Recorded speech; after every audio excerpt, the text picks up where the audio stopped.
Uh-oh. This is going to be good, Kai. Uh-oh. Dude, that introduction, you guys didn't get to see the introduction before this. All I saw was you as a younger man in school, first day of school, 5th grade, and the teacher goes, "Can you please stand up and tell me your name?" And the way you just told me your name, dude, I could see you doing it at 5 years old, and the girls are like, "Who is Kai?" So That's Kai, right. now listen, we have to talk about your, because listen, I love you, and I care about your health. We really need to work on your physical fitness, bro. Yes, Like, I mean, yes, you know what I'm saying? So with that being said, what do you do? Like, are you a professional bodybuilder? Is this when I start crying? I told him it was kind of like an Oprah, so he's getting ready to cry. I'm. Excuse me. I'm working on it and seeing. Well, hey, actually, you know what? I have started from some very humble beginnings, and I went to the top of my sport. Did you? I became one of the most highly successful athletes in the sport of competitive professional bodybuilding. Yeah. I know you look familiar, bro. I had to own that one. I'm just going, you know what, I'm just take a minute and own that because in this moment, I just got to step up and... You earned it. Yeah. What were the eras? Yeah. Tell me what the years were you were in that. So, let's see. I started training when I was pretty young. I think I've been to the Super Bowl in my experience more than 6 times.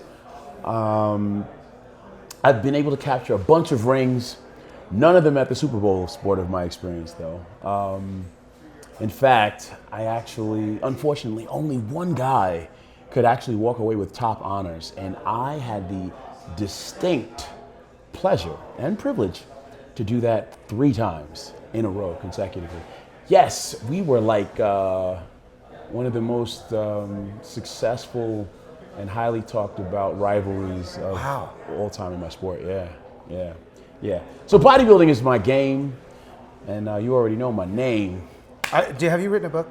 Actually, no. Because I want to read it. Not yet. Okay, when you write it, will you make sure you send me a copy? You're an interesting Well, I have a gentleman. trip back is the opportunity to come on back here and sit down and do this again when my book is written. Okay, let's do that. So let's talk about here. Yeah, okay. Why are you here? Why are you in Vegas? And you have some really great people you're hanging out with, David Chen and some others, right? Why are you here? We're with the esteemed circle. I've been fortunate enough to kind of find my way into the good graces of having an experience like this just kind of open up and welcome me in with open arms. I'm a part of the circle, and I'm looking to do some really big things. I believe that your thoughts become the things that shape the reality around you. So thoughts are powerful, and I'm the example right now, like learning how to use them masterfully to kind of create the things that I really want to be. Yeah, I love that, man. I love it. So on the crypto blockchain space, are you doing anything in that arena right now? We are working, but technically I'm like one of the new, really new. Oh, I love it. That's great. So new, in fact. You're at the right place, man. He says the right Oh, place. yeah. I think at the right time. Oh, you really are. Well, we were literally just talking about this because there's several people in here who've been sticking around for years, decades, at least a decade. And we were talking about the new generation that are coming in. And you don't have the old habits. You have some new ideas. You have some new disciplines. Clearly, this is all about discipline. So you see things differently, and therefore you're going to do things differently. Your mindset, like you said, changes trajectory, right? You know what? You're absolutely right. I think when the student is ready, the teacher will appear, and I am witnessing the miracle of that almost everywhere that I choose to look right now. So I think what Chalk you said, doesn't exist without a chalkboard. We have, you know what I mean? Let me ask you a question. Do you ever follow Alan Watts? Do you know who that is? Alan Watts is a 60s philosopher, and he asked this question: when a tree falls in a forest, does it make a sound? Okay. I've heard that. And the literal answer to the question is no. What it does is it makes a vibration. Your ear makes the sound. The squirrel's ear makes the sound. And so what we are is we are the squirrel to the tree. I am the witness to the tree falling. The tree exists because the squirrel heard it. Does that make sense? And so as you come in, you're witnessing things. You're seeing things happening. And without you witnessing it, those things don't make, like, what's good of a sunset if nobody's there to witness it? So now you come in with this fresh perspective. You don't have the old habits. You want to learn some new things about crypto. Absolutely. And now you have friends around you. They're going to put their arms around you. And they're going to go, guess what, Jeff? I can teach you how to make your biceps look like your legs. You know, well, let's trade off a little bit on some of the things we know. And that's a tip of the iceberg of what you can teach people. You can teach people humility. You can teach people discipline. You can teach people hard work ethic. That translates into blockchain crypto.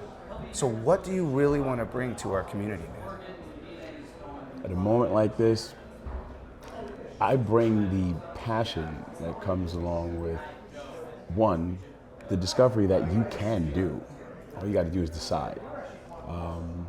And I decide to err on the side of creating all the things that mean something to me. I can make a difference by sharing some of my experience and the humility that it has taught me along the way. I think it's the idea of being able to do something great, or do a bunch of great things, not just because you want to do great things, but because you can. And technically, if it's within your capability, then you should. Yes. In an effort to seek the full expression of what is available to you in this life and to experience it more abundantly. So, yeah, I'm in the midst of this really awesome unfoldment that might not have been able to appreciate and allow myself to experience other times in my life for the sake of just not feeling worthy. Yeah. You know? I would literally, when you were talking, I'm not even kidding. I was thinking self-love. When you get to the point where you have self-love, then there's no fear and you can go do whatever you want. Would you agree to something like that? Self-love is something that I think we're kind of continuing to develop an understanding of. Yeah. They say to know better is to do better, and I guess the discovery of what it means to know better is why it's worth it not to give up. And in not giving up, I think comes the discovery of the other things. The larger possibility that is available to you. I saw you, in my mind, bench pressing when you said not giving up. That last rep, that last set, that last mile. The discoveries in that not giving up, dude, that's profound. You better write a freaking book, bro. You said right. I know some like ghostwriters. You just need to sit down and talk to somebody and then let them figure it out. Exactly. He said, let them figure it out. What did he just say? Don't you try to figure it out. Let somebody else do it. No, you tell us what you're thinking. But listen, we have about a minute left, and it was a real pleasure to meet you. What's your next? What does the next 6 months, year look like to you? I mean, do you have a vision of where you want to be in the next 6 months? Oh to a yeah, year? absolutely. Where is that, I am in the process of developing a few things. I have my own independent unanimated, or in the process, hopefully, to create an animation based on my own. I have an independent comic company called Dynamic Muscle Comics. Awesome. And a character called K.I. Afro King, which is really, really important to me. I've got a bunch of little characters called the Minokai, a bunch of things that I'm in the process of creating that I'm very, very excited to do. And you're really going to do this? Yeah. And you have people around you who are going to help you with that? I'm an artist, absolutely. I have a friend. He did the same thing. It's something of a Andromeda, and I'll think about it in a second. He's a wonderful, wonderful human being, and he's 5 years old, and he put himself in the book as a future character. And so as we leave this, thinking about this book, has this been something on your mind, or is this story, the animation, not book, been on your mind for quite some time, ever since you were younger, or where was the inspiration? I think you right. Okay, so I was one of the people that I didn't learn how to read until I was like 16, right? Yeah, I understand. And with saying that, there was a time in my life when I couldn't imagine being able to think it possible that I could write anything that would be worth storytelling on any level. Yeah. And funny thing was, I got into sports. I got into the discovery through that of my own ability to kind of want and will my way into successful opportunities that other people probably would have said were impossible. In fact, I learned through the development of the discipline of my sport that technically with your supreme use of your concentration, you can turn the impossible into smaller. Hold that up so you can speak into that, my friend. Yeah. That's right, because it's a microphone. Yeah, that's cool. Yes. That's all right. It's okay.